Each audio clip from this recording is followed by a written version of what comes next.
fois pour notre débat live du programme Les Inséparables. Les Inséparables, on commence à connaître un peu le principe. On l'expliquera un peu tout à l'heure avec le président du programme. Et ce soir, nous allons aborder une thématique qui concerne les partenariats publics-privés et des projets d'infrastructures en Afrique subsaharienne, notamment la partie enjeux et développement.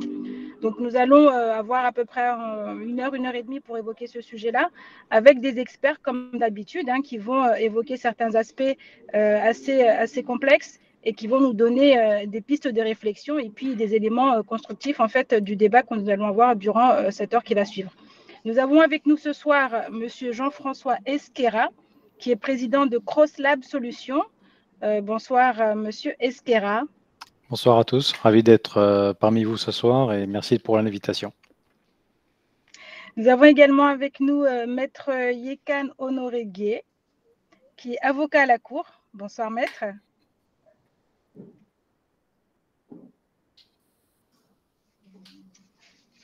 Maître Gué, est-ce qu'il est connecté?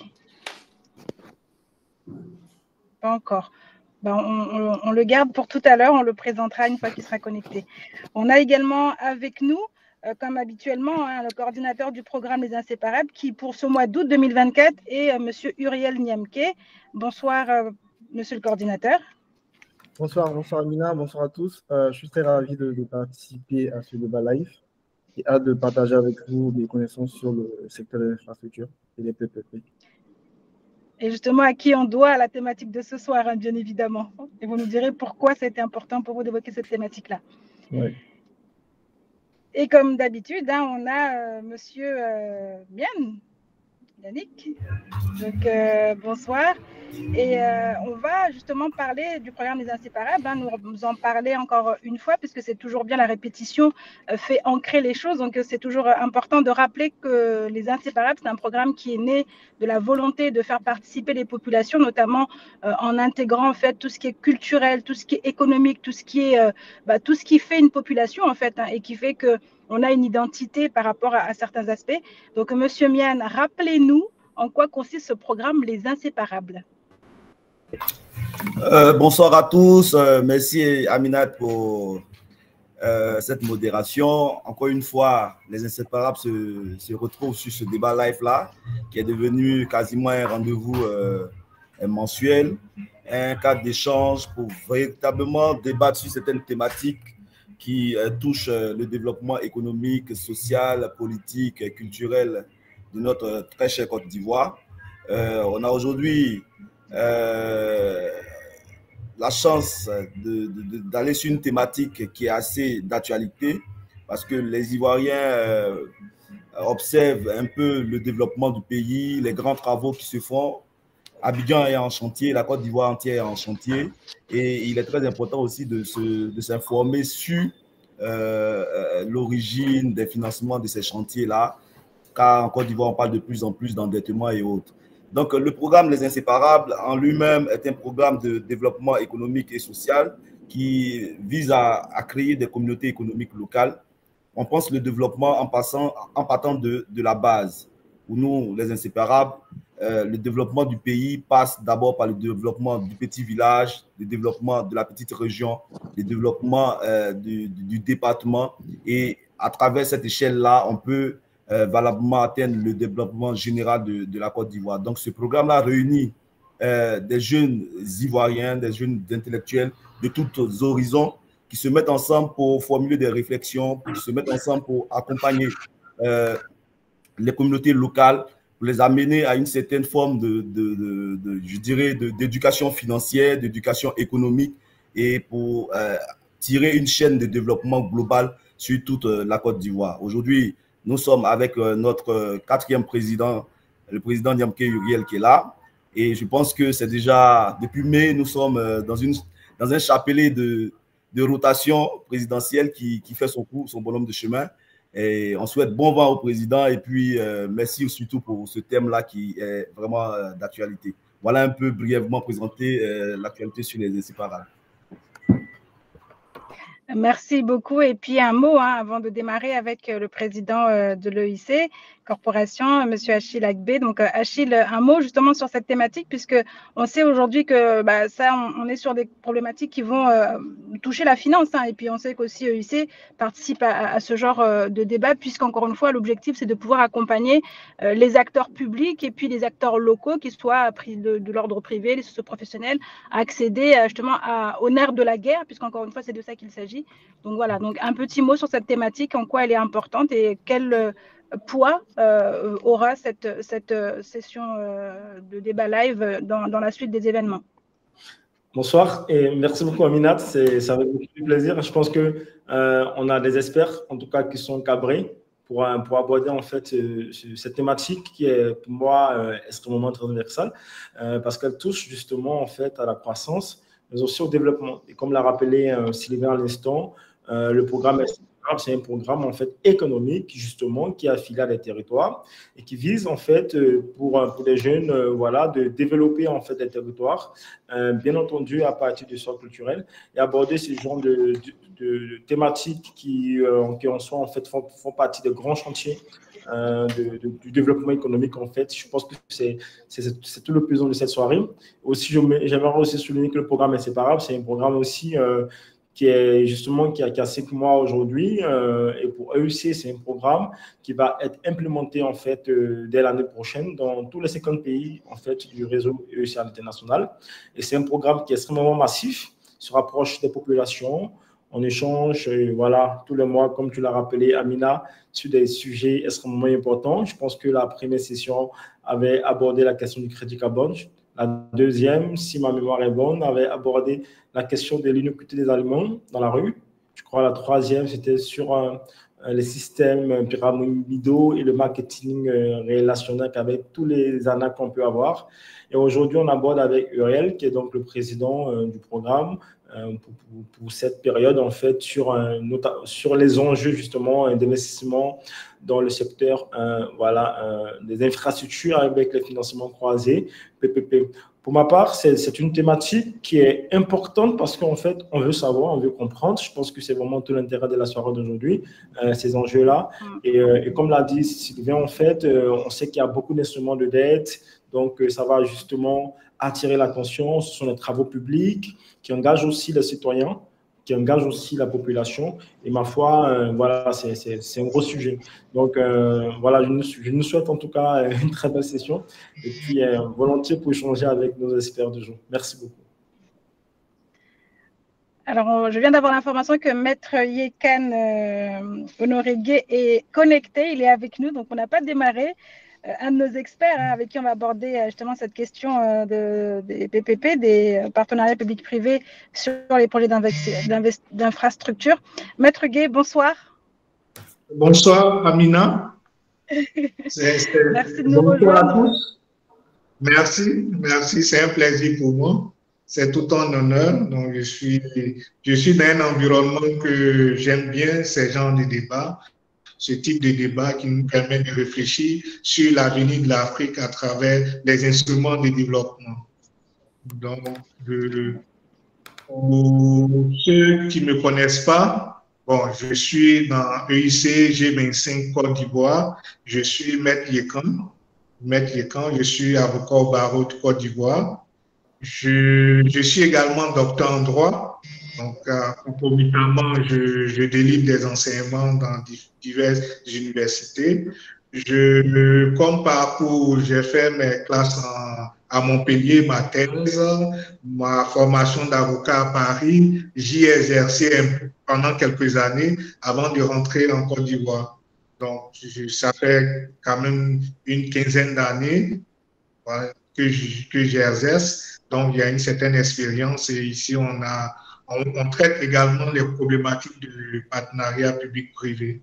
Donc, je pourrais intervenir dans tous les aspects, mais plus particulièrement sur les aspects institutionnels et contractuels.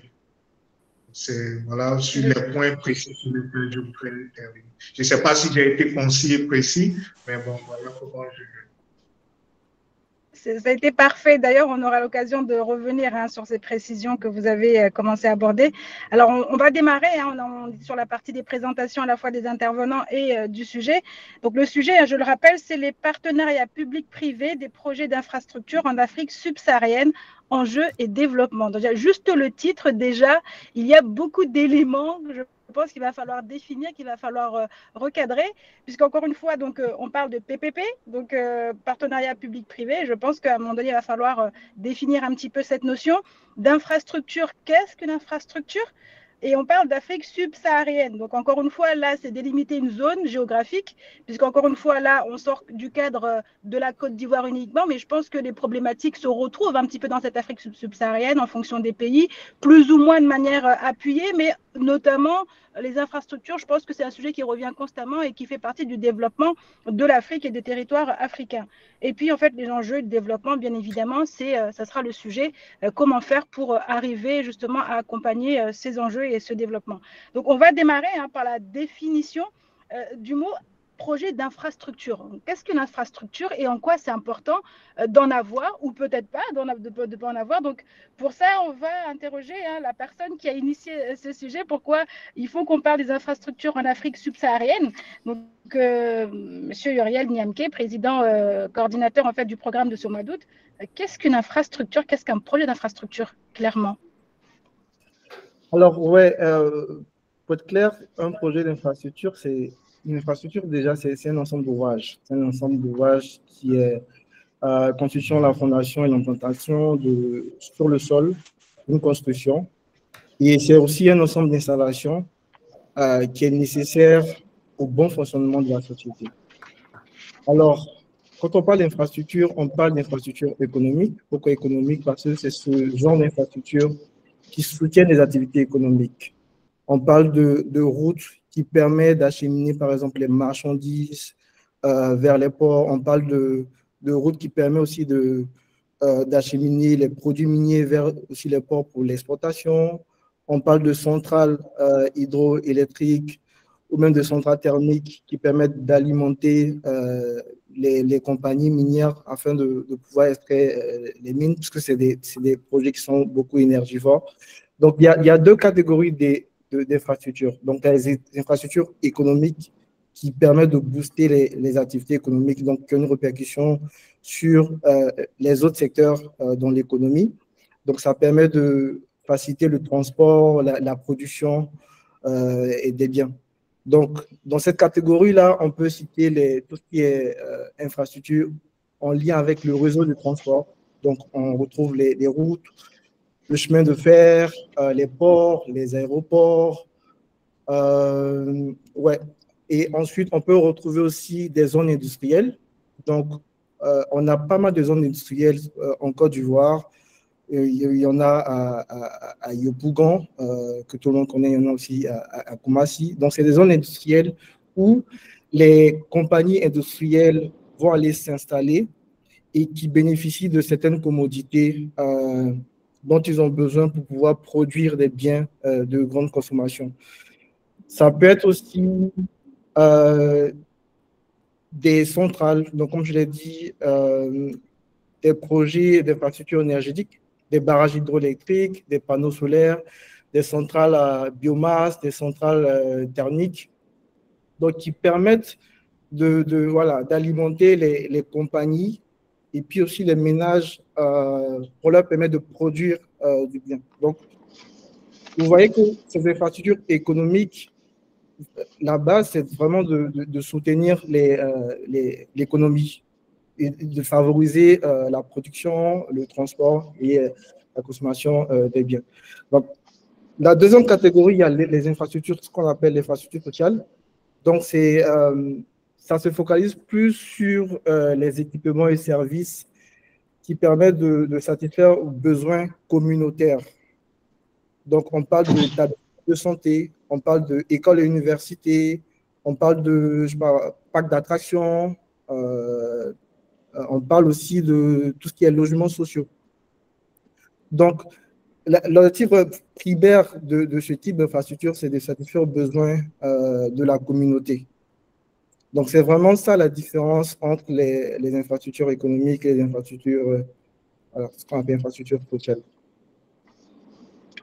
Merci. Donc, en fait, on comprend bien, c'est ce qui permet, on va dire, à un pays de bien fonctionner, que ce soit autant au niveau des institutions, au niveau de ceux qui régissent en fait le territoire, et puis ceux qui justement sont bénéficiaires, puisqu'encore une fois, au final, une infrastructure n'a de sens que si elle est accessible en fait à ceux qui vivent dans ce territoire, et puis si elle apporte en fait une plus-value, quelque chose, elle ajoute quelque chose à la vie des gens. Donc, si on comprend bien, en gros, c'est faire en sorte que les pays soient dotés de toutes ces infrastructures nécessaires au bon fonctionnement du territoire. En gros, si on veut résumer. Exactement, exactement. Et on utilise toutes les infrastructures, autant les usagers que les compagnies. Et ça permet de booster l'économie. D'où l'intérêt justement de ce sujet, c'est que en Afrique, il y a vraiment un besoin criard de financer les projets d'infrastructure. Il y a pas mal de projets d'infrastructure qui n'ont pas vu le jour par manque de financement, où les projets n'étaient pas bien structurés, ou bien, voilà, parce qu'ils n'étaient pas bien structurés, les bailleurs de fonds n'ont pas voulu l'accompagner. Après aussi, il peut y avoir des risques politiques il peut y avoir, par exemple, une guerre ou bien un changement au niveau du décideur public qui retarde un peu le développement de ces projets d'infrastructure-là. Donc, c'est vrai qu'il y a pas mal de pays qui se démarquent en termes d'infrastructure, la Côte d'Ivoire, le Nigeria, l'Afrique du Sud, même les pays du Maghreb. Mais il y a aussi des pays qui ont vraiment besoin de se faire accompagner pour déjà placer le cadre institutionnel et un cadre aussi légal, renforcer les capacités des décideurs publics qui permettent justement le développement de ces projets d'infrastructure-là, afin que, bien sûr, ces projets d'infrastructure voient le jour et permettent d'améliorer les conditions de vie des populations et permettent de booster nos économies. D'accord, merci. Justement, on reviendra sur tous ces éléments-là que vous venez de citer, le financement et la capacité justement des territoires à absorber ces besoins. Donc, on en parlera avec nos autres experts. Effectivement, vous avez parlé d'un point important, on va dire, vous avez dit qu'il y a des pays qui sont bien dotés, d'autres qui le sont moins.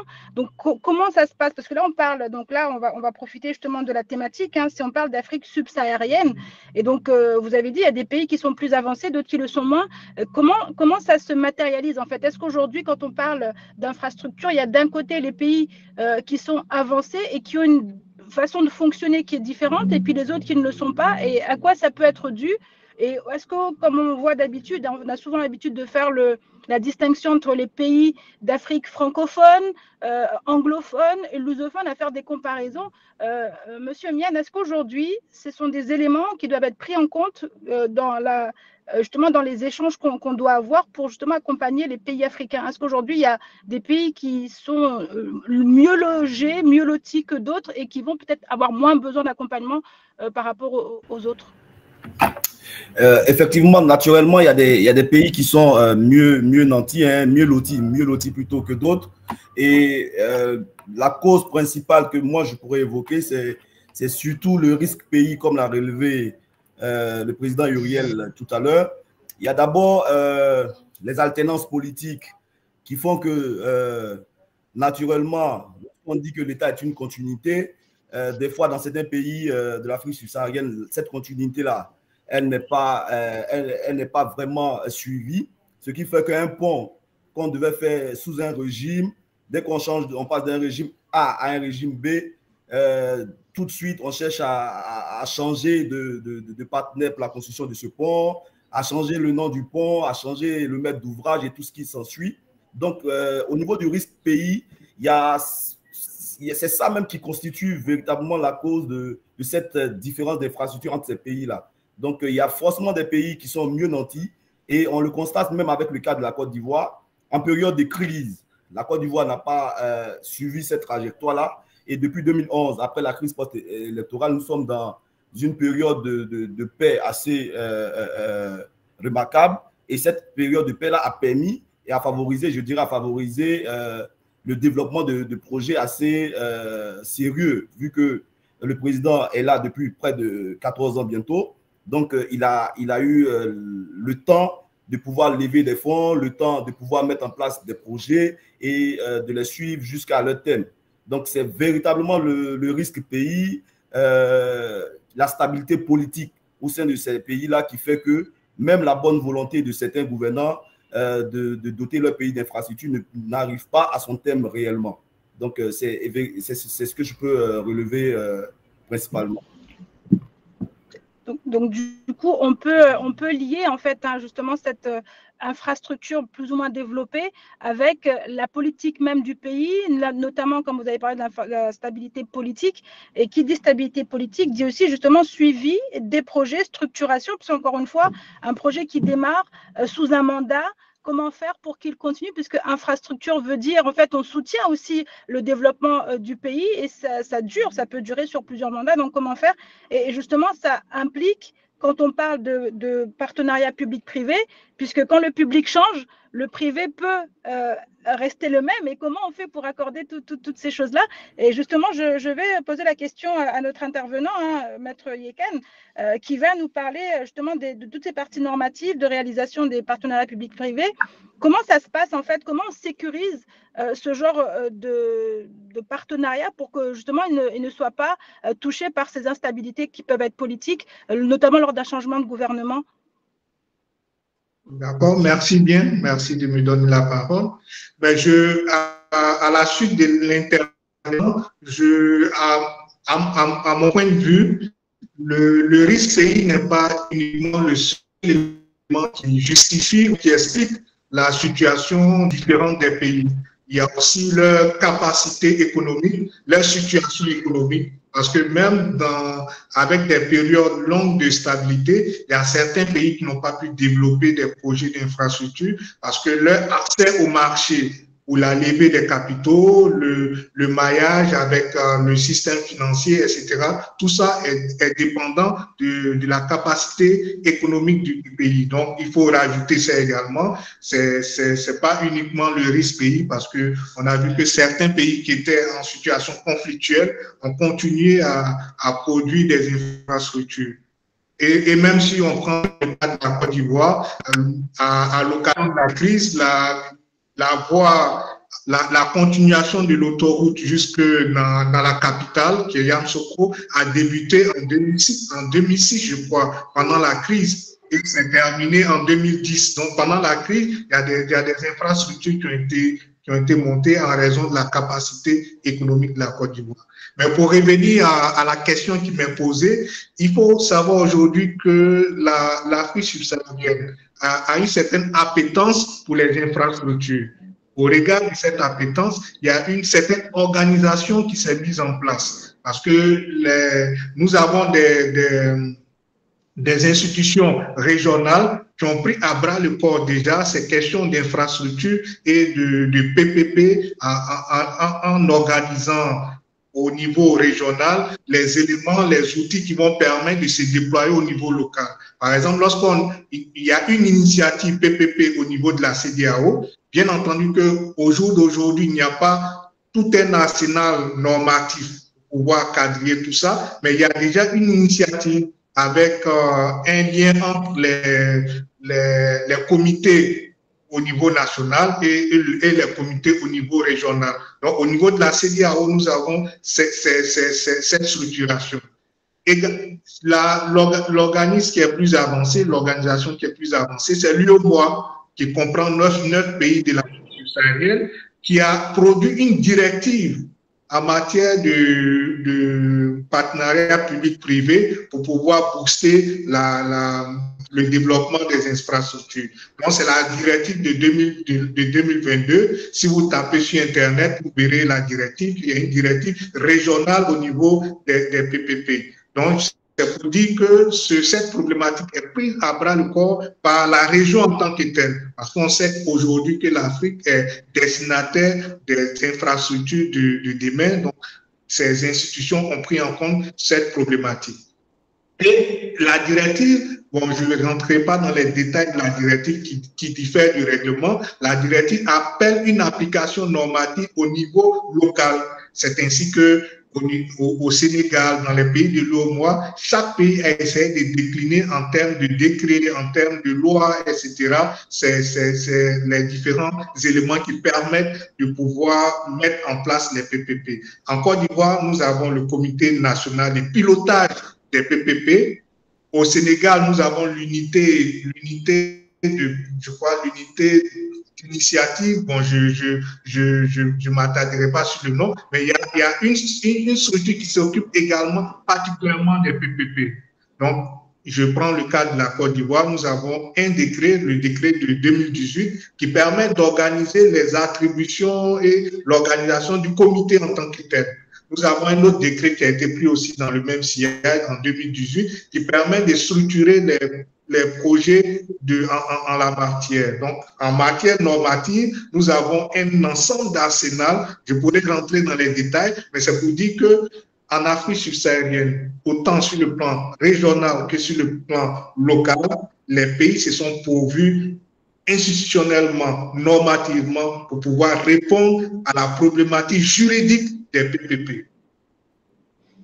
Donc, merci beaucoup. Et en la matière, si je veux rajouter, je pense que la prise en compte de cet élément passe aussi. Lorsque nous prenons la CEDEAO en prévoit une voie qui partirait de Lagos, qui passerait à Abidjan, etc. Donc, chaque pays est appelé à mettre en place les infrastructures nécessaires pour pouvoir faire cette autoroute économique entre les différents pays. La Côte d'Ivoire a avancé en la matière, le Ghana également, etc. C'est-à-dire que la problématique des infrastructures en Afrique subsaharienne est une problématique globale qui est appréhendée globalement. Donc, je pourrais rentrer dans les détails s'il y a des questions qui demandent la structuration particulière en prenant le cas de la Côte d'Ivoire. Du coup, là, on est déjà sur la partie des enjeux de développement, donc on y reviendra tout à l'heure. Donc, moi, j'aimerais juste qu'on fasse une petite définition, puisqu'on parle de PPP, hein, ça a l'air d'être simple comme ça, mais du coup, un partenariat public-privé, qu'est-ce que c'est exactement, en quoi ça consiste, et comment on peut justement identifier la présence ou non d'un partenariat public-privé? C'est quoi un partenariat public-privé? Est-ce que c'est qui est prédominant, le public, le privé, qui définit les orientations? Est-ce que, monsieur Niamke, vous qui avez décidé la thématique, juste en quelques mots avant de rebondir sur le nerf de la guerre, hein, parce qu'encore une fois, à chaque fois ça revient, au-delà de la politique, il faut aussi avoir les moyens de sa politique, notamment le financement. Oui, bien sûr, merci encore, Amina. Alors, avant de parler des PPP, il faut dire que les PPP, c'est un mécanisme de financement. Donc, on a les infrastructures qui sont nécessaires pour le développement économique et puis pour le bien-être de la population. Donc, pour mettre en œuvre ces infrastructures, il y a plusieurs mécanismes. Déjà, il y a le mécanisme de financement public. Ça peut être avec le budget de l'État, ça peut être un emprunt obligataire, ou bien l'État va aller prendre des prêts internationaux auprès de banques de développement, par exemple, ou bien l'État va constituer un fonds, c'est le cas du fonds d'entretien routier, qui se finance à travers des taxes sur le pétrole et aussi sur la vignette. Donc, toutes ces sources de financement public-là peuvent financer une infrastructure. Donc, à côté de cela, il y a les financements privés. Donc, c'est-à-dire le privé, un opérateur privé qui a besoin d'une infrastructure pour son activité économique peut être en mesure de construire cette infrastructure sans l'aide de l'État. Donc, c'est le cas de plusieurs compagnies minières qui construisent des routes sans attendre l'aide de l'État parce que cet investissement va leur apporter un peu plus parce que perdre du temps pour acheminer de la marchandise, c'est perdre de l'argent. Donc, ils préfèrent investir eux-mêmes pour réaliser ces infrastructures. Et on a un autre type de financement qui est un financement mixte, c'est-à-dire les partenariats publics-privés. Donc, au fait, le partenariat public-privé, c'est juste un contrat de long terme entre un partenaire privé et le partenaire public. Donc, le partenaire privé, son rôle, c'est déjà de financer l'infrastructure. Il peut être emmené parfois de réaliser la conception de l'infrastructure, mais ce n'est pas dans tous les cas. Donc, il fait le financement, il fait la construction, il fait aussi l'exploitation de l'infrastructure. Donc, la différence, un exemple, vous voyez l'autoroute de Bassam, on va prendre la Côte d'Ivoire. Donc, l'autoroute de Bassam, c'était un financement où bon, l'État a pris un prêt et a construit l'infrastructure. Il n'y a pas d'opérateur privé qui gère l'autoroute de Bassam. Pour le contraire du pont à péage HKB, le pont à péage, c'est l'opérateur Bouygues, qui est le partenaire privé qui a mis en place la société projet qu'on appelle Socoprime. Donc, ils ont réalisé le financement, donc ils ont levé de la dette auprès d'autres partenaires publics. Ils ont construit l'ouvrage et actuellement, ils l'exploitent. Donc, c'est vraiment ça la différence entre un financement public et un partenariat public. Un partenariat public et privé. Et dans ce partenariat public et privé, il y a quand même un partage de risques. C'est-à-dire, pour certains ouvrages, le risque peut être partagé entre le partenaire public et le partenaire privé. Quand il ne s'agit pas d'un PPP, c'est juste un partenaire qui prend tout le risque. Ça peut être le risque de recette, ça peut être le risque de construction et risque d'exploitation. Donc, c'est un mécanisme de financement qui permet de faire intervenir un partenaire, un opérateur privé pour réaliser un ouvrage et l'exploiter et aussi le financer. Donc, ça permet quand même d'assouplir les dépenses de l'État et ça permet d'échelonner sur du long terme les dépenses de l'État. Donc, c'est un peu ça. Merci beaucoup. Donc justement, le partenariat public-privé, c'est un mécanisme de financement et qui dit finance, ça dit aussi capacité à mettre en œuvre les politiques publiques, que ce soit tant le public à lui seul ou alors avec l'accompagnement des partenaires privés. Donc Monsieur Esquera, donc président de CrossLab Solutions, cette partie de financement, on va dire, elle devient primordiale parce qu'encore une fois, un territoire qui n'a pas les moyens de ses ambitions, comme on peut dire, peut aussi avoir des problématiques pour pouvoir justement accompagner le développement de son territoire. Donc, les financements aujourd'hui, qu'en est-il? Est-ce que les financements sont faciles à trouver? Est-ce que les financements sont faciles à mobiliser? Comment s'aborde cette question sur la question cette notion de financement sur la question de ces infrastructures en Afrique subsaharienne? Là, j'entendais les différents intervenants et je partage la quasi-majorité de tout ce qui a été dit jusqu'à présent. Et vous avez bien fait de rappeler deux notions qui sont très importantes. Déjà, la question de la stabilité politique dans un pays, qui est primordiale à l'apport de fonds privés par rapport aux besoins d'un État d'aller financer une infrastructure. Ça, c'est vraiment quelque chose d'essentiel. Et puis, la capacité de groupes privés de se dire, on a un territoire qui s'ouvre au financement. Est-ce qu'on va pouvoir aller durablement poser nos fonds et espérer en retrouver un retour sur financement? Je dirais que quand on parle, alors, moi, je me distingue un petit peu de vous dans cette assemblée, c'est-à-dire que je suis français et quand la France emprunte sur les marchés financiers, alors on ne parle pas du tout de PPP, mais elle le fait avec toute la confiance qu'elle peut avoir parce que derrière, il y a des fonds qui protègent l'investisseur en cas de défaillance. Pour en revenir vraiment au PPP, moi je le vois alors.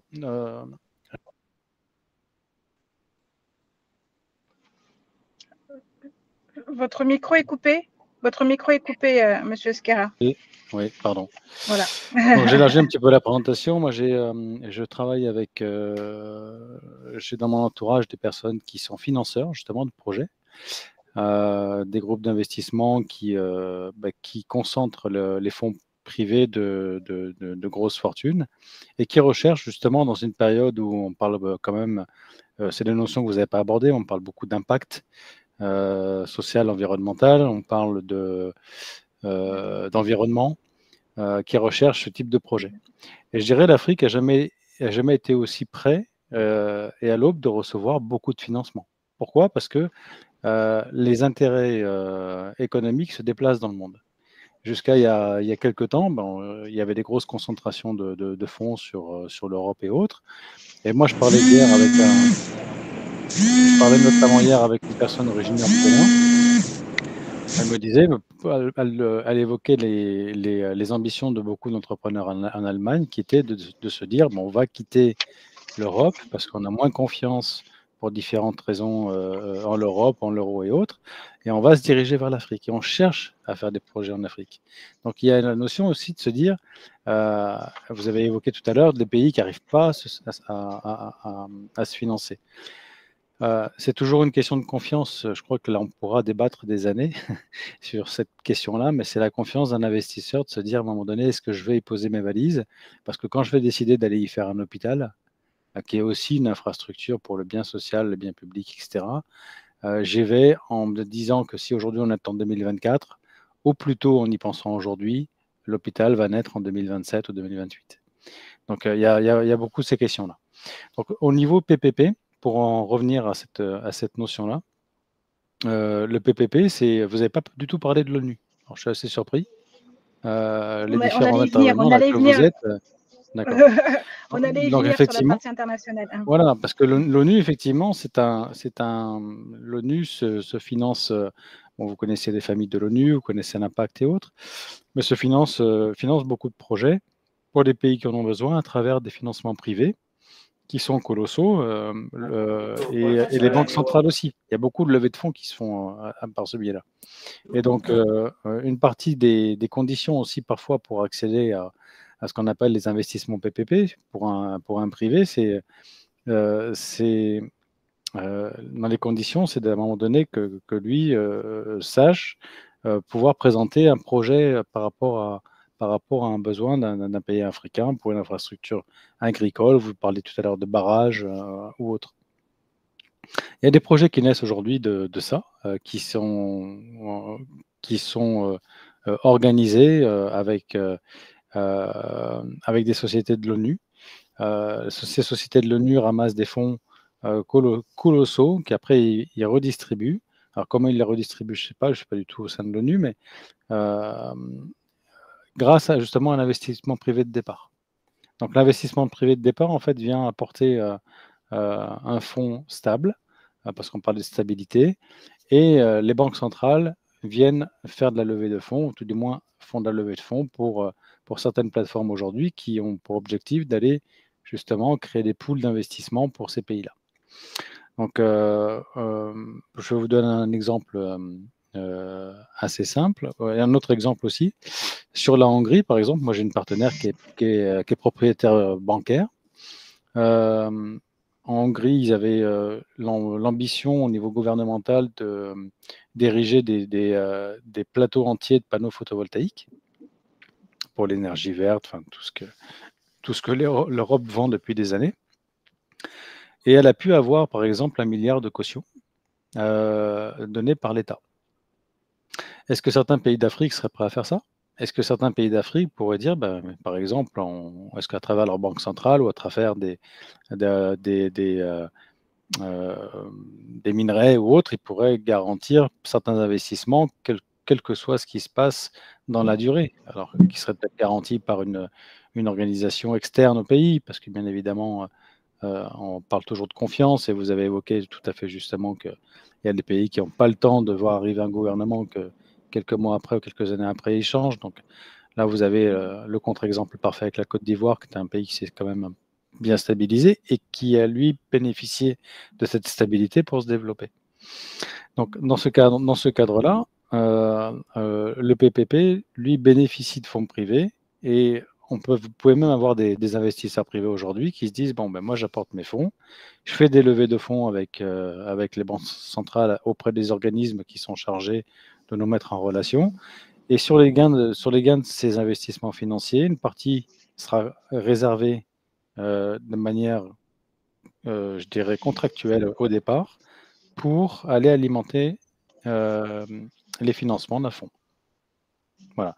Et l'investisseur peut même proposer, aujourd'hui, peut même proposer à la société d'ingénierie de l'ONU de dire, voilà, moi, sur les fonds que vous allez percevoir, j'ai des projets, et à la connaissance que j'ai, les exigences d'entrée ou de présentation des projets ne sont pas énormes. Hein. C'est-à-dire qu'on dit, tiens, dans telle zone, on va construire des bâtiments, telle autre, on y voit peut-être une possibilité pour telle ou telle raison d'aller créer un pôle scientifique ou de l'agriculture. Voilà, donc ça, c'est aujourd'hui réalisable. Voilà. Après, il y a dans d'autres types, comme autres pools de financement possibles, vous avez aussi aujourd'hui des clubs qui se sont créés au travers des pays pour aller financer des projets en Afrique. Donc, vous avez des milliers de petits porteurs qui se réunissent à travers des groupes qui ont comme seul objectif de convaincre de leur sérieux pour réunir des fonds, peut-être ou pas promettre une petite rentabilité derrière, mais en tout cas, faire participer des milliers de personnes à apporter des fonds dans le cadre d'investissement. Voilà, donc après, ces organismes privés prennent ou ont des accords avec certains gouvernements pour aider à démarrer des financements. Voilà, donc il y a ce type aujourd'hui de financement possible pour les PPP et la question de l'ONU. Donc, je vais bien attendre ce que vous allez dire à ce sujet, mais c'est en tout cas aujourd'hui un organisme central dans cette question-là. Mais il y a des fonds privés aujourd'hui, et je vous le dis en connaissance de cause, qui cherchent quand même beaucoup à pouvoir trouver des projets pour aller financer des infrastructures type hôpitaux. Enfin, moi, j'ai une activité sur la distribution de matériel médical, par exemple. Et je parle avec des personnes qui me disent mais tu devrais participer à des appels d'offres de pays parce qu'on a des pays aujourd'hui qui chaque année financent des achats de matériel médicaux pour tel ou tel pays en Afrique et ils envoient des containers entiers et ça représente quand même beaucoup de matériel. Donc voilà, ça c'est des sources de financement, c'est des sources de financement possibles pour l'Afrique et puis en espérant que, je dirais, la stabilité dans certains pays qui n'est pas aujourd'hui puisse arriver à terme de manière un peu plus avérée. Là, on rejoint ce que vous dites, on allait y venir sur la question de l'ONU, des financements à l'international, parce qu'encore une fois, à l'échelle d'un territoire, on va dire, les mécanismes de financement peuvent être divers et variés, puis à l'échelle interrégionale aussi, parce qu'encore une fois, on parle d'intégration, puisque sur les infrastructures, notamment de transport, pour favoriser le développement économique, comme on a parlé de ces routes qui partent d'un pays à l'autre, de ces voies ferroviaires, on a besoin aussi de cet accompagnement des financements internationaux. Encore une fois, là, on parle souvent de cet aspect nord-sud et on revient encore une fois sur cette partie des critères. En fait, là, vous avez parlé des investisseurs qui veulent notamment investir avec des questions en fait qui répondent à tout ce qui est énergie renouvelable, à tout ce qui est durabilité. On sait que l'ONU, les enjeux de développement durable sont importants. Donc, justement, aujourd'hui, dans les politiques, je pense qu'il y a aussi une question qui doit aussi être posée sur la table lorsqu'on parle de ces financements. À quelle fin, comment et est-ce qu'aujourd'hui, les partenariats qui se font, on est sur la même longueur d'onde? Parce que c'est peut-être ça aussi qui fait que certains pays auront des possibilités d'accès plus faciles que d'autres. Parce qu'encore une fois, il faut que celui qui, comme on dit, met l'argent dans la poche, celui qui a les fonds, il puisse aussi s'y retrouver et en face, celui qui les récupère, qui les réceptionne, puisse aussi dire, voilà, moi, ma politique est dans ce sens-là.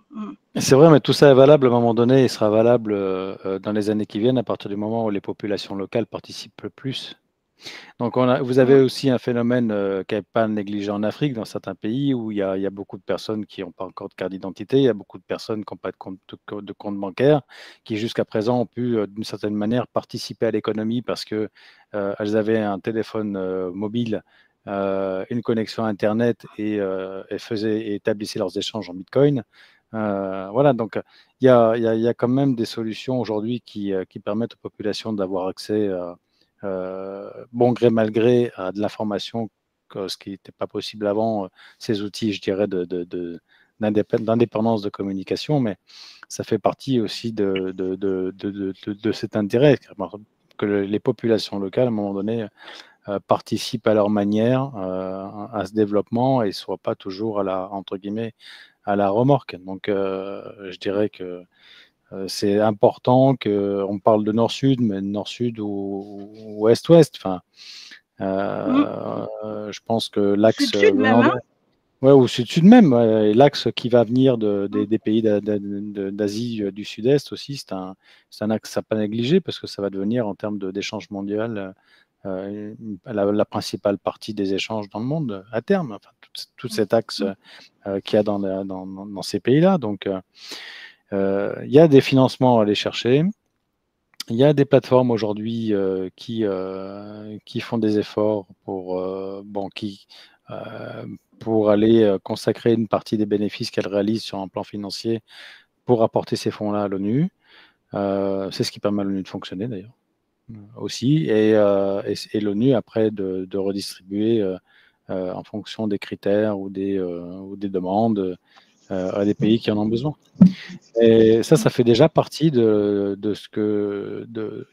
on ne le voit pas parce que toujours on assimile l'ONU à une organisation presque statique, mais derrière l'ONU, ce qui fait fonctionner l'ONU, les projets, c'est quand même pour beaucoup des projets à l'origine privés qui viennent apporter la base d'un fonds de financement avec des banques centrales derrière qui font des effets de levier.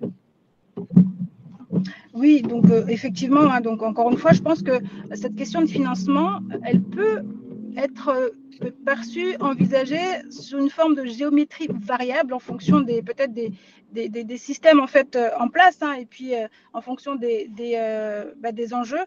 Et moi, j'aimerais qu'on parle aussi de ces projets d'infrastructures qui ont été réalisés, parce qu'encore une fois, il faut donner aussi la mesure des choses, voir quelle infrastructure a bénéficié de financement, quel partenariat public-privé aujourd'hui a fonctionné, et sur est-ce qu'il y a possibilité de modélisation, parce qu'encore une fois, ce qui a marché dans un pays, pourquoi ne pas faire en sorte qu'on puisse le modéliser dans d'autres pays et faire profiter justement de cette ingénierie à la fois technique et financière.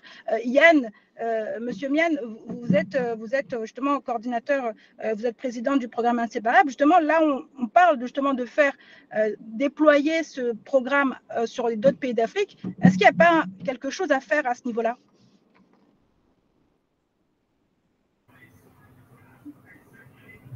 Je pense que l'initiative, elle est à saisir, hein, de ce que Jean-François vient de dire. Je pense que des actions dans ce sens-là sont déjà en train d'être mises en place. Je pense que EIC Corporation même est déjà un grand pilier de ces fonds privés-là qu'on met en place pour pouvoir accompagner le développement des États. Aujourd'hui, l'initiative Les Inséparables a aussi pour option de mettre ensemble des financements privés pour pouvoir aussi participer un tant soit peu au développement de nos États. Donc, ce sont des initiatives que, à travers la mise en place des communautés économiques, on veut aussi amener nos populations à pouvoir se mettre en groupement économique. Et ces groupements économiques-là pourront elles-mêmes, au plan local déjà, participer à la mise en place de certaines infrastructures sans pour autant attendre directement que l'État vienne tout faire. S'il y a lieu de lever des fonds, chaque localité, en essayant de mettre ensemble, en essayant de fédérer les efforts des populations locales avec un accompagnement des membres des Inséparables, on peut les accompagner et c'est ce qu'on vise, les accompagner, les aider à pouvoir mettre en place, à pouvoir financer des infrastructures de base et se faire accompagner globalement par la politique régionale.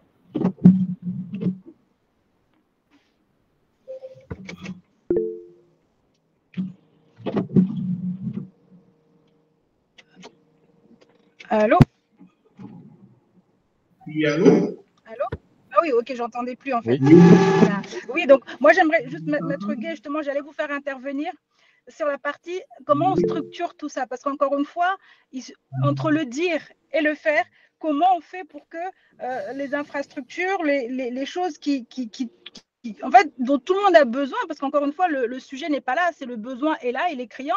Encore une fois, il y a plusieurs aspects. Il y a l'aspect comment on fait pour absorber en fait les retards, parce qu'encore une fois, la population continue d'augmenter. Comment on fait pour anticiper les besoins, tout en restant dans un cadre qui permette justement une stabilité, une durabilité, et que chacun s'y retrouve en fait, que ce soit le public, le privé, la population, les communautés. Comment on fait pour structurer tout ça? Bon, je voudrais intervenir sur ce point parce qu'il faudrait bien connaître l'écosystème de tout ça, parce que c'est un écosystème très organisé. on a l'impression, mais c'est un écosystème très organisé avec des acteurs. Par exemple, lorsqu'on prend pays par pays, dans tous les pays de la CEDEAO, il y a une plateforme. Il y a une plateforme électronique qui est créée, un site internet qui est créé et qui essaie de présenter tout ce qu'il y a comme projet d'envergure dans tous ces pays. Et à travers ces plateformes, je vous le disais qu'il y a des comités au niveau national qui sont organisés et qui bénéficient de l'appui technique, que ce soit de l'Union européenne, de l'ONU, etc., avec des experts qui sont en former les acteurs locaux, les acteurs étatiques à cette problématique. Donc, c'est un écosystème qui est très organisé. Il faudrait pas l'oublier, parce que c'est l'un des aspects les plus organisés, même lorsque je regarde la coopération des pays. Parce que à chaque niveau, nous avons des acteurs qui ont un certain niveau de formation, que ce soit au niveau national, que ce soit au niveau ministériel. Il y a des acteurs qui sont désignés particulièrement pour accompagner le processus. Donc, il faudrait déjà entrer dans cet écosystème et voir comment l'écosystème est organisé, pour voir comment nous apportons notre pierre à l'édifice. Pour revenir à la structuration, il faut déjà savoir que chaque État identifie ses besoins en infrastructure. Si vous allez sur le site du Comité national ivoirien des PPP, vous aurez tous les projets d'investissement que l'État souhaiterait en matière de PPP. Donc, si vous êtes intéressé, vous pouvez commencer déjà à voir avec quel acteur, parce que les acteurs sont désignés, les acteurs que vous devez voir, avec quel acteur vous allez commencer à discuter. Avec quel acteur vous commencez à discuter. Et à partir de cette discussion, vous avez une chaîne contractuelle qui se met en place, qui est très structurée, une chaîne contractuelle qui se met en place au niveau ministériel et également au niveau de l'exécutif de l'État. Donc, par exemple, lorsque j'ai participé à un PPP qui à apporter des solutions en matière de protection de la biodiversité à travers les crédits carbone. Donc, le partenaire qu'on accompagnait, c'était un partenaire local qui était spécialisé dans la préservation de la biodiversité. Étant donné que l'État de Côte d'Ivoire avait ce besoin, ce partenaire local a sollicité des partenaires au plan international pour le financement, a monté un dossier, s'est mis en relation avec le ministère des Eaux et Forêts, qui est le ministère de tutelle de ce PPP, et à travers ce ministère, d'abord, il y a eu le MOU qui a été signé, on a structuré à travers le MOU. Après le MOU, on est monté au comité national de pilotage dans les discussions contractuelles, pour voir comment on structure, comment on partage les gains, etc., etc. Donc, pour vous dire déjà que ce sont des structurations très complexes, que ce soit en matière financière ou en matière contractuelle. Parce qu'en matière contractuelle, ce sont des chaînes de contrats. Donc, ce sont des structurations très complexes qui demandent, selon ce que vous identifiez en tant qu'élément de financement, vous identifiez, vous apportez votre expertise en la matière et l'État voit comment, et avec ces acteurs, on pourrait réaliser ce PPP. Donc ici, c'est pour vous dire qu'il y a différents modèles, même lorsque vous prenez selon la nature du financement, selon l'infrastructure concernée, les modèles contractuels sont différents. Les modèles contractuels sont différents. Ce qu'on sait, c'est qu'il y a deux types de PPP déjà, il faut comprendre, il faut noter. Il y a les PPP concessifs, c'est-à-dire sous forme de concession. Par exemple, vous avez une autoroute, l'État dit je veux construire une autoroute de telle ville à telle autre, et je pense que cette autoroute sera à péage. Donc, je fais un appel d'offres en matière de PPP. Toutes les personnes qui sont capables de financer viennent compétir à l'appel d'offres, le plus 10 ans, le moins 10 ans en matière de ainsi de suite sera désignés et à partir de ce moment, on voit quels sont les contrats qu'on met en place. L'acteur qui arrive, bien entendu, qu'il a tout le financement qu'il faut, il apporte le financement et on voit dans la concession comment les redevances, les taxes qui sont perçues vont permettre de faire un retour sur investissement. D'abord, pour pouvoir apurer les investissements et pour avoir un retour sur investissement. Ensuite, nous avons les PPP qui constituent des PPP sur paiement public. C'est-à-dire l'État dit, bon, moi, je veux, par exemple, construire une telle voie. Je pense lever un financement ou bien je pense lever un financement plus tard. Mais tous ceux qui peuvent financer immédiatement ce projet, ils financent et progressivement dans l'exécution du projet ou après l'exécution du projet, moi, je m'engage à pouvoir désintéresser ceux qui ont pu réaliser le projet. Donc, selon le modèle qu'on choisit, il y a une structuration particulière. Mais ce qu'il faut savoir, déjà retenir à ce stade, c'est que c'est un écosystème très organisé. Ensuite, il faut une chaîne de contrats. Il faut déjà par ailleurs avoir son financement qui soit clairement défini. Parce que ce que apporte l'acteur extérieur, l'acteur privé, c'est le financement et l'expertise. Parce que vous pouvez avoir le financement sans l'expertise, etc. Donc, vous apportez le financement et ou l'expertise. Et selon ce que vous apportez, il peut y avoir une rétribution, un partage des gains, etc. Bien entendu que dans l'exécution, dans la mise en place de ces contrats, on va tenir compte de tout ce qu'il y a comme impact environnemental et social en faisant les RSE, etc. Ça, c'est dans le détail contractuel. Mais dans le montage du contrat en tant que tel, c'est ce que je suis en train de dire. C'est un dialogue entre l'État et l'acteur qui apporte l'investissement. Bien entendu qu'il y aura des... Oui. Maître Yékan, je trouve très intéressant ce que vous dites parce qu'effectivement, vous développez et vous présentez la chaîne d'ordre par laquelle le financement est réalisable et je trouve ça très intéressant. Moi, par exemple, qui côtoie des financiers qui peuvent être intéressés par la stabilité politique qu'on peut trouver en Côte d'Ivoire et puis qui est quand même considéré qu'aujourd'hui comme un pays stable. Je leur dis, bah, écoutez, on pourrait, une partie des pourrait les diriger vers le développement d'un projet ou deux en Côte d'Ivoire, à qui je m'adresse, avec qui je prends rendez-vous, comment ça se passe, combien de temps ça prend, voilà, enfin, c'est le démarrage en fait qu'il faut avoir. Ok. Justement, quand on parle. De la même manière, par exemple, que ma partenaire a contractualisé avec l'État hongrois pour, à hauteur elle a pu avoir 1 milliard de couverture, l'équivalent d'1 milliard d'euros de couverture sur les fonds souverains hongrois pour l'implantation de projets de panneaux photovoltaïques et autres environnementaux. Qu'est-ce qu'on peut faire de la même sorte avec la Côte d'Ivoire, par exemple? Comment on peut s'adresser? Est-ce qu'on peut, si moi aujourd'hui, j'ai envie d'aller investir en Côte d'Ivoire et de me dire, tiens, on va essayer c'est un pays peut-être qui manque de laboratoires d'analyse cancer, on veut aller financer les matériels, on veut pouvoir accompagner des chercheurs en oncologie pour travailler sur place plutôt que d'avoir systématiquement la nécessité de se délocaliser. Comment est-ce qu'on peut faire? Sur ce point, il y a plusieurs canaux.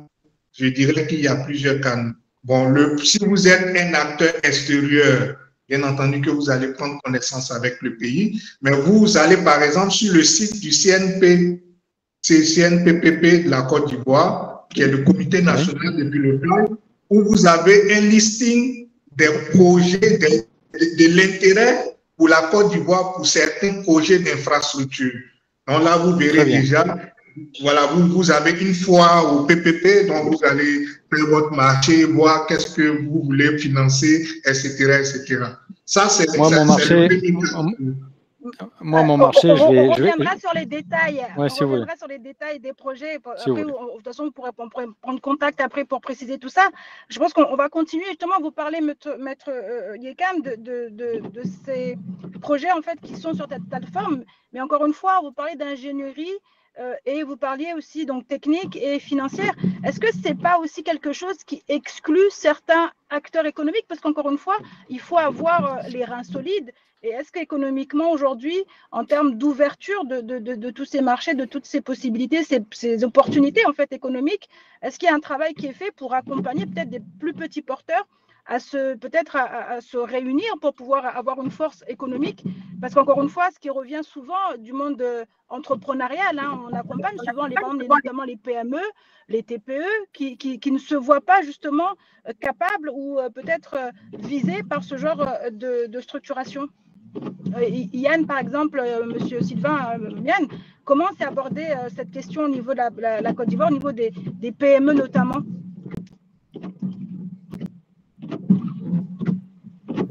Moi, si je veux répondre, je dirais qu'il n'y a pas d'exclusion en tant que telle, puisque ce type de projet nécessite un financement énorme. C'est-à-dire que la Côte d'Ivoire, si je prends la Côte d'Ivoire n'ira pas en PPP pour construire une école, voilà, etc. Ça, c'est pas ce que fait la Côte. La Côte d'Ivoire est intéressée par les PPP qui nécessitent des milliards et des milliards d'investissements. Donc, on est sur au minimum 10 à 20 milliards d'investissements. Donc, c'est-à-dire qu'un acteur qui est capable de lever 20 milliards d'investissements, c'est un acteur qui est capable de se faire entourer par des experts pour l'accompagner.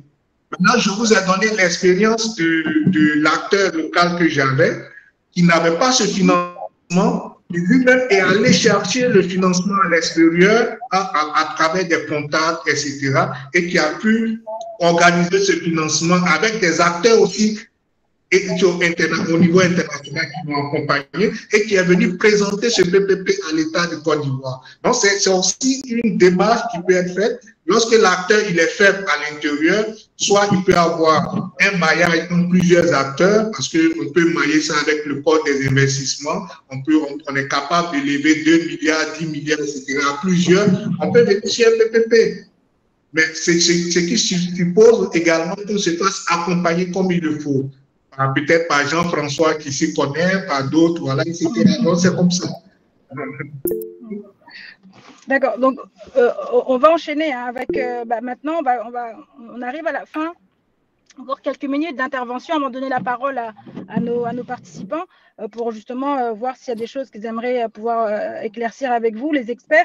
Donc aujourd'hui, en termes de statistiques, est-ce qu'il y a des choses, est-ce que Uriel Niamke peut nous donner quelques statistiques, notamment peut-être sur la Côte d'Ivoire. Après, si d'autres en ont sur d'autres territoires, on veut bien effectivement avoir aussi des informations là-dessus. Oui, en termes de statistiques, ce que je peux dire, je vais déjà me concentrer sur les secteurs de transport, énergie. Donc, en termes de transport, et ça, c'est la source vient de l'AGEROUTE, on est à environ 7500 km, environ 4000 km de route. Mais ce n'est pas l'information la plus importante. L'information la plus importante, c'est que parmi ces 81 000 km de route, il y en a pas mal qui ne sont pas des routes pavées. Donc, on compte environ 60% de routes qui doivent être goudronnées. Donc, ça représente... non, pardon, il y a seulement 7500 km de routes qui sont bitumées, donc sur les 81 000. Et il y a 74 500 qui méritent d'être mieux goudronnés. Donc, c'était là, en fait, l'enjeu, c'est que tu as des opérateurs qui sont au fin fond du pays, qui produisent des biens et services pour la consommation locale, mais aussi pour l'exportation, et qui doivent acheminer leurs marchandises. Et ils n'ont pas forcément des infrastructures de qualité pour acheminer tous ces biens. Donc, c'est là où il y a vraiment il y a besoin de développer encore nos pays pour construire de plus en plus de routes. C'est vrai que la Côte d'Ivoire est à 81 000 et c'est vraiment l'un des pays en termes d'infrastructures routières les plus développés dans l'UEMOA. Il y a même la Géroute qui dit que ça représente 50% du réseau de l'Union de l'UEMOA. En termes d'électricité, il faut dire que la Côte d'Ivoire, c'est quand même l'un des pays où l'accès à l'électricité est bien. On parle de taux de couverture du réseau de la population d'environ 80%. Et ça vient de la CIE. Et ça représente environ 3200 mégawatts de capacité installée. Encore une fois, la Côte d'Ivoire sort du lot, mais il y a pas mal de pays dans la sous-région qui sont confrontés à des problèmes de délestage, par exemple, à des problèmes de coupure. Moi, je me rappelle, au Nigeria, pratiquement tous les ménages ont des générateurs d'électricité parce que l'électricité du réseau on-grid n'est pas tellement fiable. Il y a tout le temps des coupures et tu ne peux pas, voilà, il faut quand même avoir tes générateurs. Sinon, tu risques de, voilà, si tu as une poissonnerie par exemple, tu risques de faire pourrir tes poissons. Si tu travailles pas avec l'extérieur et que tu es connecté à Internet, ben, il peut y avoir une coupure et voilà. Donc, il y a vraiment un enjeu. C'est vrai que la Côte d'Ivoire se démarque, mais il y a pas mal de pays dans la sous-région qui méritent d'être un peu plus dotés en termes d'infrastructures. Et la BAD récemment a évalué ce besoin en infrastructure à environ 130 milliards de dollars. Donc, c'est quand même énorme. Et ces 130 milliards de dollars, ça mérite quand même que ces projets d'infrastructure soient bien structurés par nos États, qu'il y ait en face des investisseurs privés comme M. Jean-François Esquera, des institutions, des entités qui permettent justement la facilitation de la création de business, qui permet de les orienter lorsqu'ils veulent investir.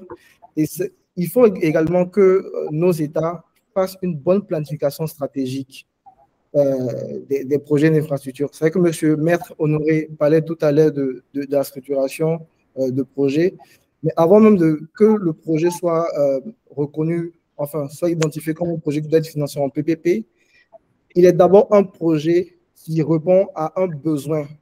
Donc, on dit, il y a par exemple, voilà, la consommation d'énergie, vu la croissance de la population à l'horizon 2050, à l'horizon 2030, la capacité installée actuelle ne va pas suffire. Donc, on établit un plan stratégique, donc un schéma directeur de l'électricité, dans lequel on identifie les projets à venir à mettre en place.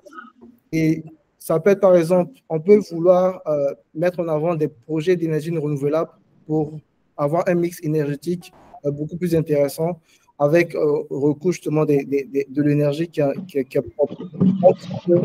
Les entités, donc les ministères qui ont déjà leur plan stratégique avec des plans bien définis et qui sont encore au stade de planification. Mais bien sûr, dans la structuration, ce projet-là va évoluer en transactions parce que dans la planification, lorsque tu identifies le projet, après tu fais des études. Quand tu fais des études, tu peux faire des études de faisabilité commerciale, études de... ça répond vraiment à une bonne demande. Tu peux faire une étude technique voilà, ça permet de faire la conception de l'infrastructure, de dimensionner un peu l'infrastructure. Tu fais une étude financière pour déterminer le besoin de financement de cette infrastructure-là. Lorsque tu fais ces études, maintenant, tu détermines si cette infrastructure-là sera financée via un PPP ou soit un financement public. Voilà. Donc, une fois que c'est en financement PPP, bien sûr, il y a des entités comme le CNPPP qui interviennent et qui prennent en charge cette transaction-là et qui vont lancer l'appel d'offres. Ils vont aller identifier des personnes comme M. Jean-François Esquera, qui a une compétence dans un secteur bien donné pour venir intervenir. Moi, si vous permettez, je voulais juste faire un complément à ce que je disais tout à l'heure. Et Achille est au courant de ça parce qu'on a souvent parlé de cette question comme étant une possible source de financement pour des projets à réaliser en Afrique. Nous, vous savez, il y a dans ce monde, il y a quand même beaucoup de gens qui ont beaucoup de moyens, mais qui ne savent pas comment les utiliser. Ou du moins qui n'en ont pas parce que il y a des organisations dans ce monde je parlais de celles qui aident l'ONU notamment à trouver les fonds, qui peuvent pas faire de publicité, qui sont pas connus et qui relèvent d'un véritable microcosme qui a été créé par les banques centrales des pays occidentaux, notamment les États-Unis, Europe et un peu Singapour aussi du côté Asie. Ça peut être aussi un levier. Je dirais que nous, on a la capacité de faire entrer de manière privilégiée dans certains de ces organismes-là des gens qui veulent faire des levées de fonds. Ces organismes-là sont en relation avec les banques centrales. Les fonds n'ont pas forcément l'obligation d'être mouvementés du compte bancaire de l'apporteur. Ça dépend de sa capacité à pouvoir les apporter. Et la banque centrale, via la plateforme, contractualise avec cet apporteur de fonds. Lui promet un effet de levier qui est déjà contractuel sur une période d'une dizaine de mois, par exemple. Et derrière, à l'issue de cette période-là, il y a une manne financière qui est dégagée, qui peut être utilisée pour un projet qui est défini à l'avance. Donc, c'est une précision qui n'est pas négligeable, justement, qui a tout son poids, toute son importance. Et je pense que les réflexions, justement, dans ce sens-là, méritent d'être justement approfondies. Et tout l'intérêt de ce genre de débat live, parce qu'encore une fois, ça permet d'ouvrir à de nouvelles perspectives qui n'étaient peut-être pas connues, en tout cas méconnues ou pas forcément suffisamment. Donc, on arrive malheureusement à la fin de notre session. On a fait plus d'1 heure et on sait que le sujet est très intéressant. Il y a encore des choses à dire et je pense que avec Sylvain et aussi Maître Niamke, on pourra approfondir par la suite en dehors de notre débat, prendre contact les uns avec les autres pour pouvoir justement mettre sur papier, laisser des traces de nos échanges et pouvoir faire en sorte que ça puisse donner lieu à des choses concrètes. Donc moi, j'aimerais justement que nos intervenants, en 1 minute, parce qu'encore une fois, on est tenu par le chrono, pour que nos participants puissent poser leurs questions, parce que c'est aussi l'intérêt de ce genre d'échange. Donc, en 1 minute, une conclusion, quelque chose que vous aimeriez peut-être qu'on retienne de tout ce qu'on a eu. On va commencer par vous, par Monsieur Esquerra, Jean-François, justement. Qu'est-ce que vous aimeriez justement faire comme conclusion sur notre sujet d'aujourd'hui ? Moi, la conclusion, il y a beaucoup de volonté de beaucoup de monde de participer à un effort collectif vers l'amélioration des conditions de vie des populations et puis surtout le développement des pays. On l'a vu, rappelez-vous, très rapidement, dans les années 80, on parlait de l'Éthiopie, on ne voyait que de la malnutrition à l'Éthiopie, et quand vous voyez ce que c'est devenu, c'est un pays qui s'est considérablement bien développé. Donc, pour d'autres pays, il y a aussi des possibilités. Ça restera toujours du rapport de la confiance de l'investisseur et de la stabilité du pays. Mais je pense que moi, ce que j'aimerais voir, c'est d'être bien accompagné pour apporter de la compétence. Par exemple, si on prend la Côte d'Ivoire, ne serait-ce que ce beau pays, pouvoir développer des projets et apporter des fonds pour la Côte d'Ivoire et apporter des projets à travers la compétence technique et autres matériels si on peut le faire. Enfin, voilà, c'est des petites choses. On dit toujours qu'on fait, il faut plein de petits ruisseaux pour faire des grandes rivières, mais je pense que ça passe aussi par là. Merci. On va aussi donner la parole à notre intervenant, Maître Yekan. Votre conclusion sur ce sujet aujourd'hui des PPP, infrastructures en Afrique subsaharienne, enjeux et développement. Bon, je pense que Jean-François a fait une très belle conclusion. Moi, je vais faire une ouverture. Moi, je dirais innovation, c'est-à-dire la question qui se pose aujourd'hui pour nous qui sommes ici, c'est comment nous avons des éléments innovants dans ce système de financement des infrastructures. C'est comment, je pense que cette réflexion s'adresse à Achille, etc., puisque Achille est spécialisé dans les crypto-actifs. Donc, c'est comment nous apportons ces instruments nouveaux dans le financement et à partir comment nous présentons ces financements nouveaux aux États pour que ces États puissent y adhérer et peut-être nous faire confiance dans le cadre du financement de leurs infrastructures. Donc, voilà véritablement l'idée qui se dégage lorsque je nous écoute. Alors, on va donner maintenant la parole donc, pour sa conclusion à M. Uriel Niamke. Avant de prendre, on voit que les mains se lèvent, les questions commencent à arriver. Donc, Uriel, quelle conclusion sur notre thématique de ce soir? Alors, ma conclusion de ce soir, c'est vraiment de maîtriser les enjeux et les défis. C'est qu'on n'en a pas parlé beaucoup lors de ce débat, mais il y a quand même un impact social et environnemental des projets d'infrastructure. Aujourd'hui, on parle du projet de métro d'Abidjan. Mais ce projet de métro-là, tout le monde sait que c'était un projet qui était censé voir le jour un peu plus tôt. Mais là, il est toujours en construction. C'est le fait de dégapissement de la population. Et aujourd'hui, les bailleurs de fonds sont beaucoup regardants dessus. C'est-à-dire, vous construire il faut déguerpir des gens. Et ces gens-là, soit ils vivent là-bas, soit ils ont des activités économiques, ils font des petits commerces. Donc, ces personnes-là, il faut quand même assurer des indemnisations. Voilà. Donc, et tant que ça, ce n'est pas fait, vous n'avez pas accès au financement des bailleurs de fonds. Et ça peut voir vos États, les projets d'infrastructure être retardés. Il y a aussi, je pense, le fait de pouvoir améliorer le cadre de business, c'est-à-dire mettre en place des institutions. Et la Côte d'Ivoire est un bon exemple, des unités PPP, par exemple, qui soutiennent les investisseurs privés, dotés de personnes très compétentes pour suivre ces projets-là, mais aussi pour pour participer à la structuration de ces projets, surtout au niveau des transactions PPP. Donc, ça permet quand même de faire gagner la confiance des investisseurs privés, le fait qu'on ait en face des personnes qui sont vraiment compétentes, avec qui on peut discuter de ces structurations-là et aller de l'avant. Et il faut quand même voir sur le long terme en termes de planification stratégique, surtout vraiment voir à long terme et pouvoir anticiper et prendre en compte surtout les changements climatiques. Parce qu'il y a vraiment un impact du changement climatique sur la qualité des infrastructures. Il faut s'adapter à ce changement climatique-là. Donc, s'il y a vraiment...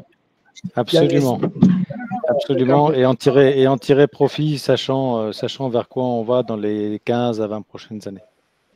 Exactement. Exactement. Il faut en tirer profit aujourd'hui. On va dire. Hein. Voilà. On sait que ça va, la grosse tendance à 80%, ça va être ça. Voilà, qu'est-ce qu'on peut faire de plus qu'est-ce qu'on peut faire de plus en Afrique, en Côte d'Ivoire, que les autres ne peuvent pas faire? Parce que ça va se passer comme ça. Et en quoi ça va bénéficier à beaucoup de monde.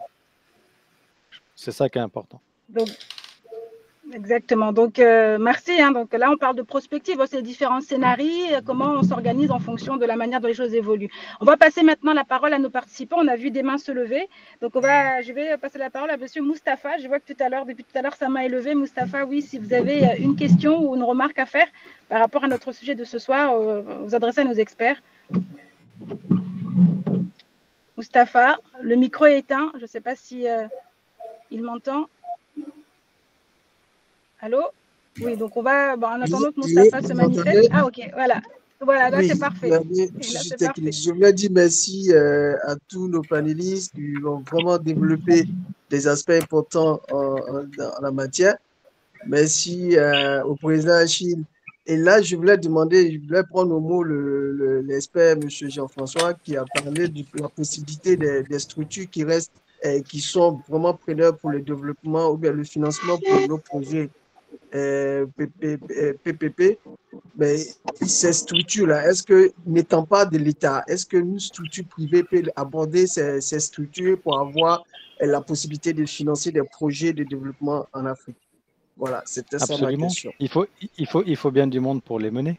À partir du moment où l'État, si on reste sur l'État ivoirien, qui est quand même où il y a quand même des enjeux importants, l'État ivoirien tout seul peut pas mener tous les projets. Il faut qu'il s'entoure, ce que vous avez parfaitement évoqué, il faut qu'il s'entoure de compétences. Et les relais de compétences, il faut que ces compétences-là soient des relais pour la population africaine. Oui, parce que nous sommes on est par exemple dans le programme des inséparables. Et là, nous sommes en train d'adresser des programmes de développement dans nos régions, dans nos villages. Et si on a des projets vraiment d'utilité publique pour nos populations, est-ce que ce type d'initiatives, on peut les adresser pour qu'on ne puisse pas attendre l'État seulement et que nous, on puisse driver quand même ces pistes-là et que nos populations puissent bénéficier d'infrastructures. Voilà. On parle beaucoup de belles choses, mais il faut rester réaliste. Qu'un investisseur privé, il vient s'il retire quelque chose de l'investissement qu'il réalise. C'est pas incompatible. C'est pas incompatible de dire à un investisseur privé, tu viens à tel endroit, tu investis, tu prends de l'argent en retour, mais tu formes aussi le personnel sur place, tu crées de la compétence sur place. C'est ça qu'il faut arriver à faire. Est-ce que j'ai répondu à votre question Oui, c'est véritablement bien. Merci beaucoup. Merci. Alors, une autre main s'est levée. Donc, il y a Alassane qui a demandé la parole. Donc, Monsieur Alassane, on vous laisse vous adresser à nos experts pour poser vos questions, faire vos remarques. Oui, bonjour à tous et merci beaucoup pour l'invitation. Merci aux panélistes aussi pour leur intervention sur cette thématique qui est quand même assez intéressante, mais très peu abordée on va dire, dans nos pays. On sait que c'est un levier important pour atteindre le développement et la durabilité dans nos pays. Donc, malheureusement, c'était assez court. On aurait voulu continuer un peu plus. Il faudra dire au président Achille de trouver un format peut-être qui peut être continué. Voilà, c'est ça, peut-être un format en plusieurs parties. Mais en tout cas, le sujet est hyper intéressant. Donc moi, j'avais une question qui peut être adressée aux panélistes, et notamment sur tout ce qui est transparence, gouvernance, mais surtout sur, on va dire, les différents risques financiers. Alors, on sait que dans nos pays, l'une des problématiques, c'est quand même la transparence et la problématique de gouvernance. Et on sait que ces types de projets, notamment de construction d'infrastructures, sont des projets à plusieurs milliards de nos francs. Et à chaque fois, pour des publics avertis, quand on évoque les montants, tout le monde se dit alors c'est énorme. Et on parle assez peu justement des différents risques financiers. Ma question, c'est dans quelle mesure les risques financiers sont partagés entre le secteur public et le secteur privé, les différents projets. Est-ce qu'il y a une meilleure approche? Est-ce qu'il y a des retours en tout cas sur cette thématique-là pour justement permettre à certaines personnes du privé qui ont des projets, comme vous venez de dire tout à l'heure, M. Moustapha, M. Silla, je dois bien préparer leur dossier. Comment ces risques financiers sont partagés entre les différents acteurs? Merci. Maître Yeken, notamment, par rapport à ça, justement, vous avez parlé, vous avez Ok, sur cette question, je pense que c'est la question comporte deux volets. Le premier volet, c'est sur la transparence. La transparence de quoi déjà? La transparence du processus ou bien la transparence de l'exécution, etc. Donc, il faut déjà déterminer. Si l'on revient au cadre normatif, que ce soit les normes en matière de PPP, les normes particulières en matière de PPP ou les normes en matière de marché public, le principe de transparence est un principe cardinal. Un principe de transparence dans dans le processus de désignation des acteurs, etc., mais transparence également dans l'exécution. Donc, ce principe-là existe. Maintenant, il appartient aux acteurs, peut-être les acteurs périphériques, qui sont par exemple les acteurs société civile, etc., de prendre en compte ce principe et d'être plus regardants dans l'attribution de ces projets et dans l'exécution de ces projets, en suivant, bien entendu, tous les points qui pourraient être des points de risque en matière de transparence. On sait tous que ce soit en Afrique ou en Europe, les projets étatiques, les projets publics entraînent toujours des questions de corruption, etc. Donc, le risque de corruption existe, que l'on soit en Europe ou en Afrique. Maintenant, ce sont les outils que l'on utilise. Je pense que les outils normatifs existent, il faut les utiliser. Sur la question du partage des risques financiers, etc., il appartient à l'acteur qui vient en financement de bien calibrer ses risques. Parce que c'est lui qui va monter au plan financier le projet. Donc, il lui appartient d'identifier les risques. Bien entendu que les normes permettent de partager les risques entre l'État et l'acteur privé. Tout ça, c'est dans la négociation contractuelle. Donc, c'est qu'il faut une certaine finesse dans la négociation pour ne pas avoir des risques qu'on n'aurait pas identifiés et qui vont bouleverser l'économie générale du projet. Donc ça, c'est important, par exemple. C'est pour ça qu'il faut se faire accompagner par des spécialistes. Moi, je pense que pour suivre très rapidement ce que dit M. Yékan, je pense que le financier doit être accompagné effectivement de personnes qui ont déjà l'expérience de développement économique ou de projets économiques dans les secteurs qui vont être financés. Je donne juste un exemple. Merci beaucoup pour la précision. Oui. J'en terminerai là. J'étais à un salon à Paris au mois de mai.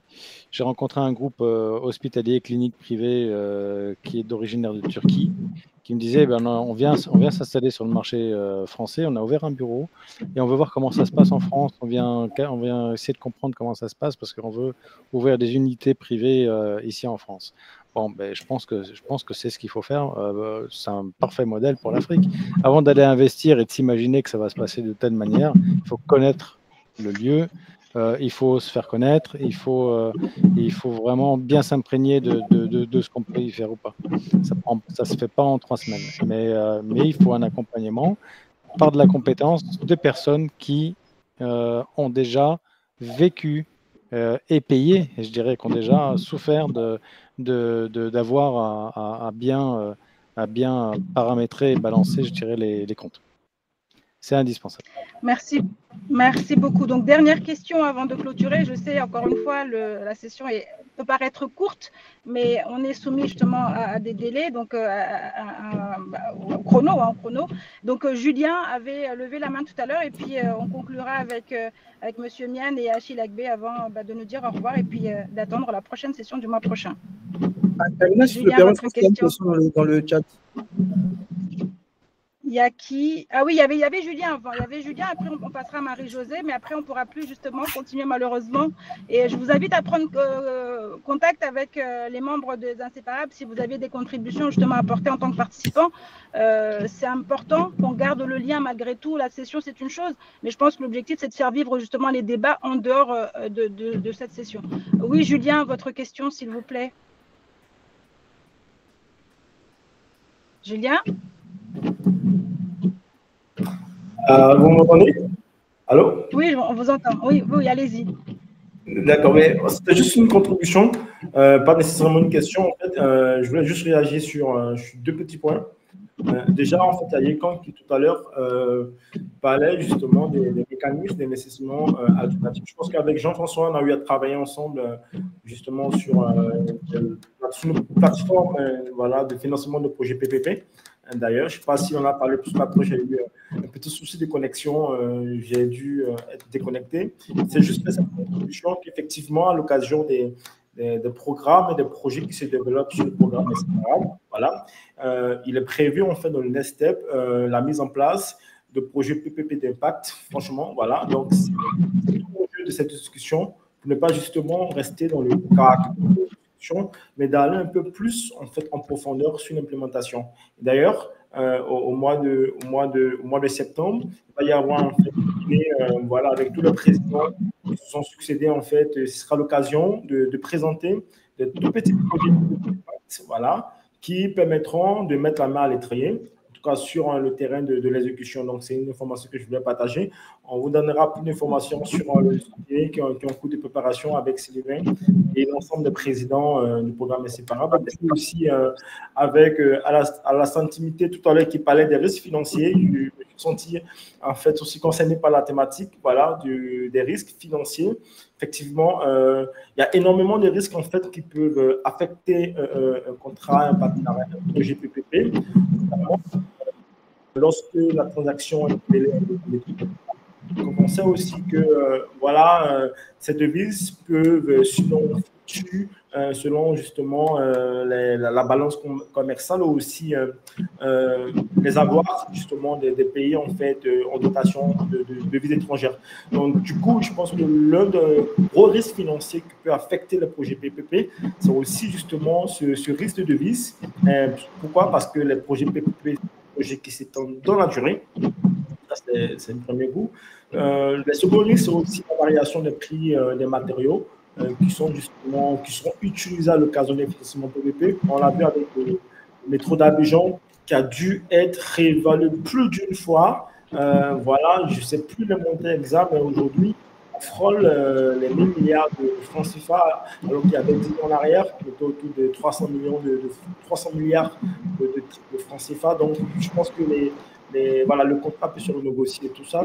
Et bien entendu, il peut y avoir des risques, notamment liés aussi à la symétrie d'information contre partenaires en fait, qu'on va engager dans les différents projets. Donc, je voulais juste dire en fait, que le risque financier est un risque assez permanent dans les exécutions des projets PPP.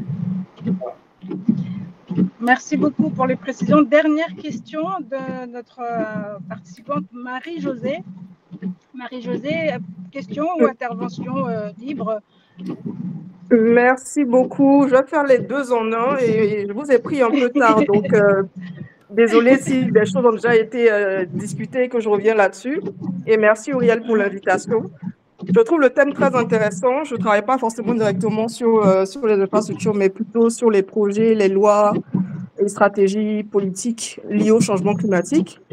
Donc déjà, premier constat, effectivement, certains en ont parlé tout à l'heure, j'ai pu retenir comme l'importance de vraiment prendre en compte les stratégies de développement qui sont développées au niveau local, donc local, ville, mais aussi national. Qu'est-ce qui est prévu? Je pense que sur ces acteurs-là, moi, pour travailler avec eux, on se rend compte qu'on a besoin parfois de soutien de PPP pour avoir accès à certains financements et pour mettre en œuvre certaines choses. Et c'est une collaboration qui manque. En tout cas, nous, par exemple, dans le changement climatique, environnement, c'est quelque chose qui manque un petit peu, où on peut avoir besoin de plus de collaboration. Pour ne pas être très longue, du coup, ma seconde question est, est-ce que quelqu'un dans le panel a une expérience liée au PPP et environnement, par exemple, ou changement climatique? J'ai entendu parler d'énergie tout à l'heure, mais est-ce que quelqu'un a une expérience dans ce domaine-là? Je sais que certains pays sont un petit peu plus avancés dans la sous-région, sur des PPP avec les ODD notamment, avec des mécanismes financiers comme les green bonds, etc. Mais je suis intéressée de pouvoir en savoir plus ou de pouvoir connecter avec quelqu'un qui puisse me donner des informations là-dessus, en tout cas pouvoir discuter sur ce qui est faisable. Merci bien. Quelqu'un peut répondre? Je crois qu'il y a Maître Yekan je crois qu'il a dû se connecter. Oui, c'est ça, c'est ce que je ne le vois plus connecté. Mais je pense qu'il a une belle expérience en PPP, notamment sur le sujet des crédits carbone. Voilà, il en a parlé tout à l'heure dans son introduction. Au-delà de ça, moi j'ai eu aussi à collaborer, alors c'était en 2017, voilà, en Allemagne, sur justement un projet PPP, voilà, avec l'agence de développement économique allemande. Sur le Cameroun, effectivement, voilà. Mais après, par expérience, je pense que chaque PPP, en fait, est assez spécifique. Pourquoi?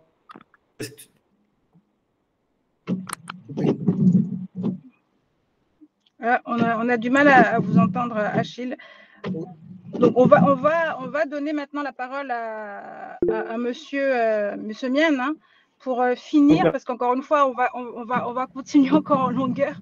Je suis vraiment navrée, mais il faut vraiment qu'on respecte le timing. Ça fait partie justement des impératifs qu'on a lors de nos sessions, parce qu'il faut pouvoir après respecter en fait le format, puisqu'encore une fois, les sujets, les thématiques abordées sont très importantes, sont très fournies en fait en matière d'éléments, en matière de réflexion. Donc Yannick, le mot de la fin pour cette session avant de passer la parole à Achille, puis de clôturer et nous retrouver le mois prochain. Merci beaucoup, Aminat. Saluer nos experts qui nous ont entretenus durant ces 2 heures de webinaire.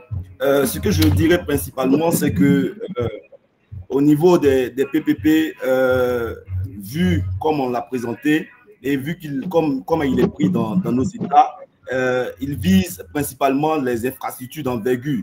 Donc, il faut aussi rappeler que si on veut considérer le PPP comme un mécanisme de financement, un type de financement, une sorte de financement, on peut le ramener à nos collectivités locales, à nos qu'on appelle conseils régionaux, à nos mairies. Parce que nos mairies aussi sont des démembrements de l'État, ont un caractère assez public. Donc, du coup, une mairie qui veut construire un marché pour sa ville peut passer par un financement PPP. Et ce financement PPP-là, c'est celui-là qui va nous pousser, nous, les membres des Inséparables, à rassembler les communautés économiques locales, de sorte à ce que ces communautés-là puissent se présenter comme des financiers des programmes, des projets d'investissement locales.